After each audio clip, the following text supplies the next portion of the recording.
This channel does not promote any violent, harmful, or illegal activities. All content provided by this channel is meant for an educational purpose only. সব জায়গায় তাই করেন উনি। টিচারদের ডাকলেন কথা বলবেন বলে ইন্ডোর স্টেডিয়ামে, সেখানে পার্টির লোকেরা ভরে গেল, টিচাররা বাইরে থেকে গেল।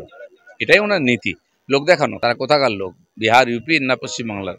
কেউ চাকরি পেয়েছে জানি না। এখানে 3 জন সিভিক পুলিশ আছেন, তারা বলে আমাদের যা পয়সা তাতে চলে না। এই চাকরির কি মানে হয়? উনি দেওচা পাচামিতে বলেছিলেন 1 লক্ষ লোকের চাকরি হবে, এক ঝুড়ি কয়লাও বেরোলেন, একটা চাকরিও হলো না।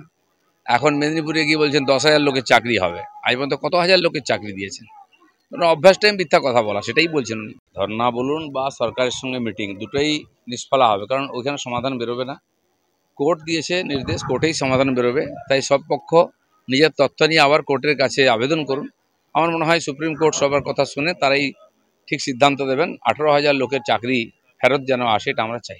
ঘুরে ফিরে ওই মেদিনীপুরেই যান উনি ভাবছেন যে ওখানে গেলে এই সমস্যার সমাধান। এত দেখাবার কিছু নাই, সব ধরা পড়ে গেছে। তারপরে ফালতু সৌরভকে নিয়ে বিদেশ ঘুরে এলেন, ঢপ দিলেন। তা সে বেচারাকে এখন প্রশ্নের সম্মুখীন হতে হচ্ছে। সৌরভ যদি ভুল করে কোনোদিন মেদিনীপুরে যায়, লোকে যদি দাদা কোথায় হলো ফ্যাক্টরিটা জিজ্ঞেস করবে। তো এই ধরনের ঢপবাজির রাজনীতি পশ্চিমবাংলায় করে সর্বনাশ হয়ে গেছে। মানুষ খাবে না এটা। হ্যাঁ, উনি দেওচা পাঁচামিতে বলেছিলেন লক্ষ লক্ষ চাকরি পাবে, কজন পেয়েছে? একজনও পায়নি। এখানে দাঁড়িয়ে আছি নিউ টাউনতে, সিলিকন ভ্যালি হয়ে গেছে, হাজার হাজার চাকরি পাবে। আমি জানি না কটা ইট গাঁথা হয়েছে, কটা অফিস হয়েছে, কটা চাকরি পেয়েছে। এই ধরনের মিথ্যা কথা বলে উনি 15 বছর চালিয়ে দিয়েছেন। উনি ভাবেন লোককে বোকা বানিয়ে চালিয়ে যাবো।